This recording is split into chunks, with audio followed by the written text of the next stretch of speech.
Kami minta salah satu dari adik-adik untuk maju ke depan untuk memimpin kita dalam doa.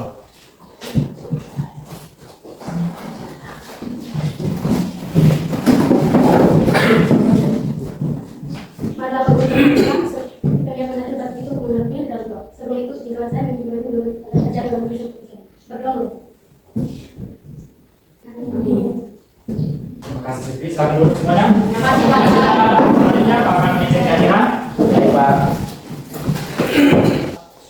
Valentinus Rifan Mane. Ada Pak. Yosef Simribere. Ada Pak. Oke, terima kasih untuk kehadirannya ini. Sekali lagi selamat pagi untuk kita semua. Selamat pagi Pak. Jadi, baik adik-adik, pada hari ini kita akan melanjutkan materi kita selanjutnya.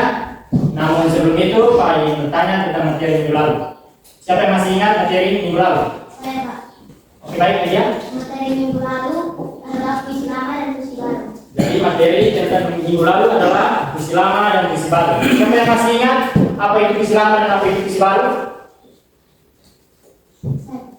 Silakan Nadia. Kalau menurut saya, puisi lama itu terikat pada aturan, kalau puisi baru tidak terikat pada aturan. Oke, mari kita lihat dulu.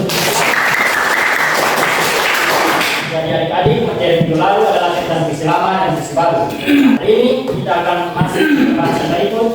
Namun sebelum Pak menjelaskan secara rinci tentang pembahasan kita pada hari ini, kami minta adik-adik semua perhatikan di depan. Jadi coba perhatikan objek yang Pak pegang ini. Sudah? Jadi apa nama benda yang Pak pegang di depan? Jadi ciri-cirinya seperti apa? Penghapus ini. Berwarna hitam dan biru.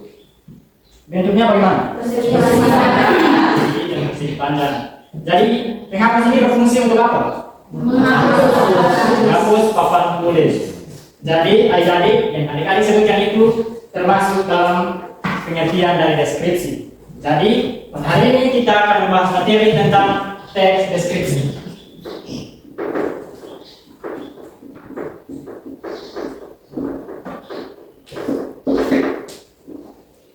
Namun sebelum itu, Pak ingin bertanya kepada adik-adik, siapa yang tahu apa itu teks deskripsi?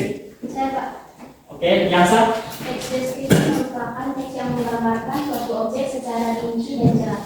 Oke, mari kita lihat dulu sudut Yansa.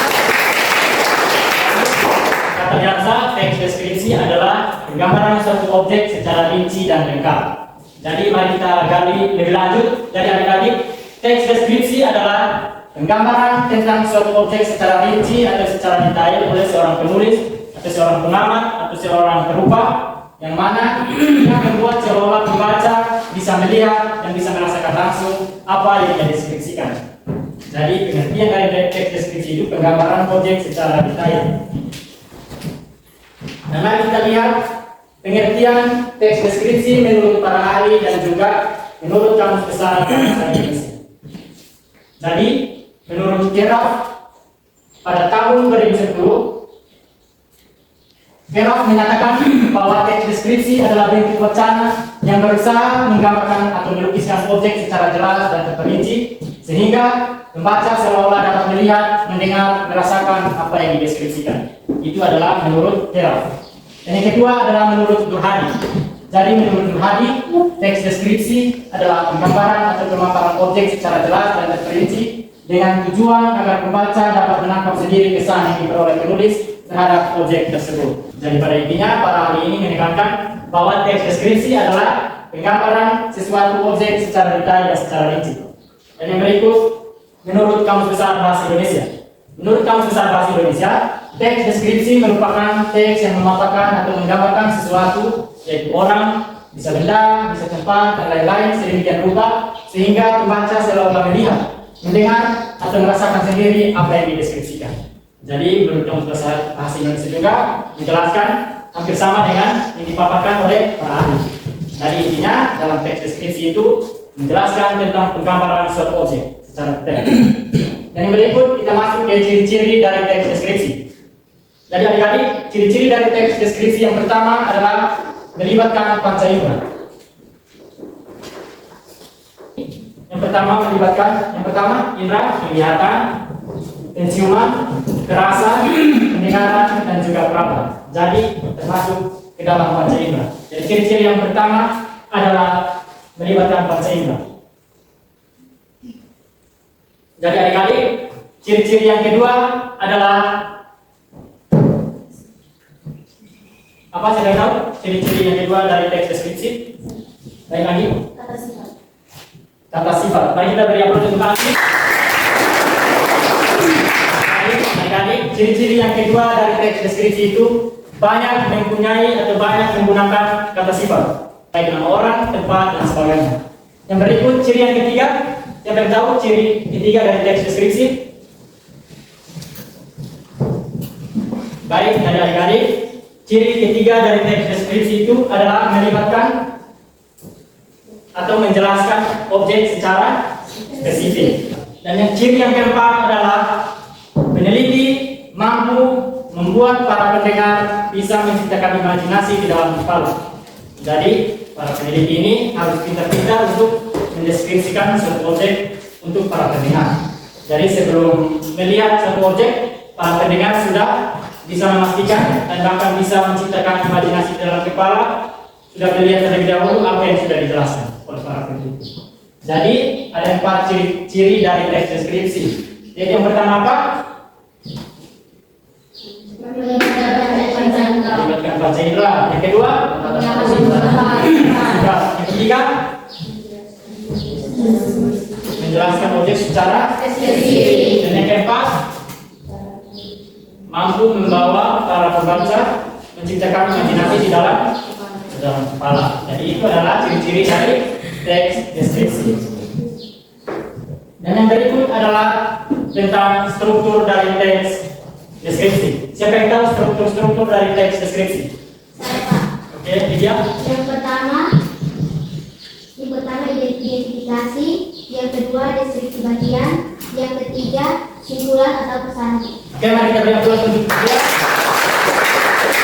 Tadi kata dia, katanya bahwa dalam teks deskripsi itu meliputi beberapa struktur. Yang pertama adalah identifikasi.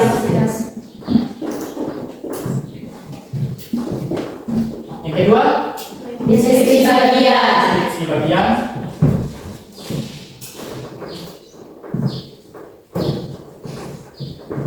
Dan yang ketiga, Simpulan atau pesan. simpulan atau pesan. Dan yang berikut adalah kita masuk ke kaidah kebahasaan. Jadi adik-adik, kaidah kebahasaan itu meliputi yang pertama, Personifikasi. personifikasi itu termasuk dalam gaya bahasa. Ada personifikasi, ada apa saja lagi? Simile. Simile atau Perumpamaan. dan yang ketiga, Hiperbola. hiperbola. Jadi siapa yang tahu apa itu personifikasi? Saya, Pak. Baik. Gaya bahasa yang menghidupkan kembali benda mati. Oke, mari kita beri aplaus. Kata Sandra bahwa personifikasi atau gaya bahasa personifikasi adalah gaya bahasa yang mampu menghidupkan kembali benda mati.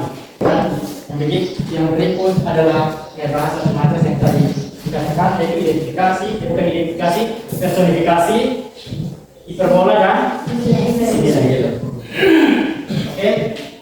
Jadi sampai di situ, pikir semuanya sudah paham. Jadi kita akan masuk ke bagian contoh.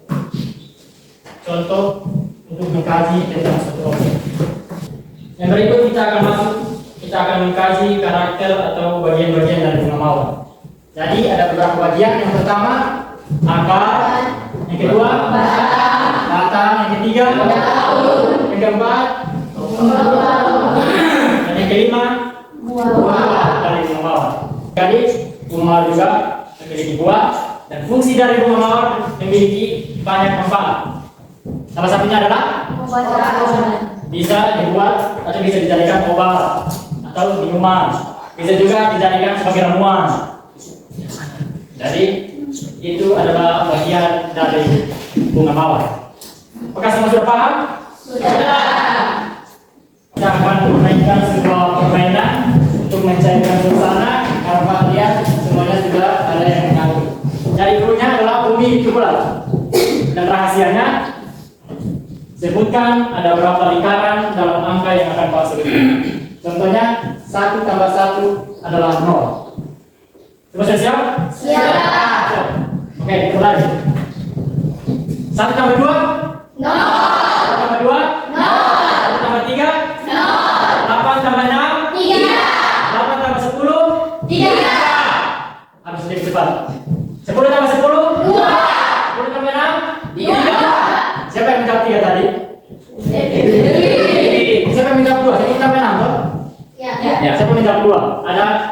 10 tambah 6 berarti ada 2. 6. Ada 2. Dan ada yang menjawab 3. Jadi besar ya. Jadi siapa yang menjawab?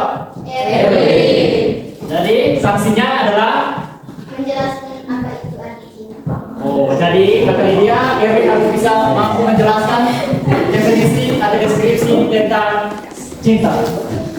Cinta adalah rasa kasih sayang yang dalam kepada seseorang, bukan pilihan, melainkan tujuan atau perasaan. Silakan semuanya.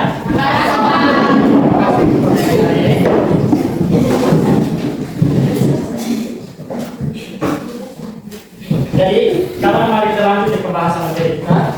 Jadi, selanjutnya Pak minta adik-adik semua bisa mendeskripsikan satu objek di depan atau mendeskripsikan barang-barang yang adik-adik bawa. Nah, di tempat duduk mas. Coba deskripsikan salah satu objek. Pak, beri waktu 5 menit.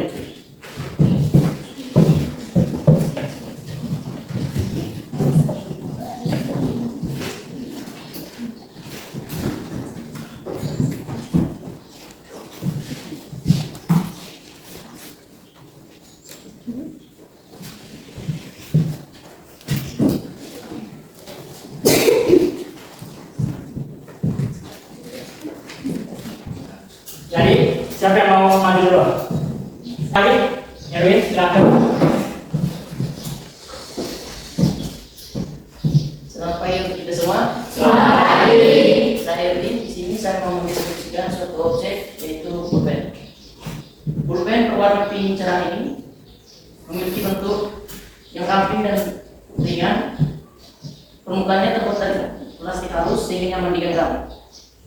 Pada bagian badan pulpen terdapat tulisan yang berwarna emas yang memberikan kesan menarik. Di bagian atasnya terdapat lubang kecil sebagai ciri khas desainnya. Pulpen ini tampak sederhana dan cocok digunakan untuk kebutuhan menulis harian. Sekian dari saya, terima kasih. Pikir cukup. Jadi, kira semuanya sudah paham tentang teks deskripsi. Jadi, adik-adik, sekarang tibalah di dalam kesimpulan kita tentang materi hari ini. Yakni kesimpulannya untuk kita semua bahwa teks deskripsi adalah penggambaran suatu objek secara rinci yang digambarkan oleh berbagai penulis dan tujuannya adalah seolah membaca, melihat, dan merasakan sebelum mengetahui secara langsung objek yang dideskripsikan. Dan jadi teks deskripsi melibatkan baca indera sebagai pengamat utamanya dan penyampaian yang mampu membawa pikiran dan imajinasi. Jadi adik-adik, itu adalah kesimpulan tentang teks deskripsi dari Pak. Kalau menurut adik-adik, ada yang bisa menyimpulkan? Oke. Jadi kesimpulannya, teks deskripsi merupakan teks yang bertujuan menggambarkan suatu objek secara rinci dan membuat pembaca seolah-olah dapat melihat, mendengar, atau merasakan benda yang dideskripsikan oleh penulis. Oke, mari kita lihat dulu. Jadi begitulah kesimpulan tentang teks deskripsi. Jadi adik-adik, pembahasan kita pada hari ini cukup sampai di sini. Semoga pelajaran hari ini bisa menjadi bekal bagi adik-adik semua bisa bawa ke rumah masing-masing. Dan satu penyampaian untuk adik-adik. Jadi materi minggu depan adalah tentang teks observasi. Jadi nanti pulang ke rumah tolong belajar tentang teks observasi. Oke, dari teks deskripsi, apakah ada yang mau bertanya? Apakah sudah pas? Oke, baik adik-adik. Jadi pelajaran pada hari ini telah selesai dan Pak Mita salah satu dari adik-adik maju ke depan untuk kita dan sebagainya. Jadi silakan. Selfie.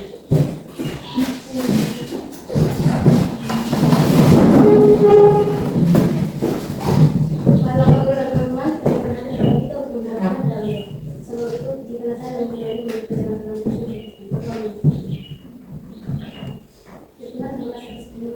dari tadi pelajaran menggunakan itu sedangkan berbeda digunakan apa yang digunakan oleh pengurus di kemudian bisa datang kemudian dan Yesus dan para penghuni. Amin. Silakan dulu. Terima kasih.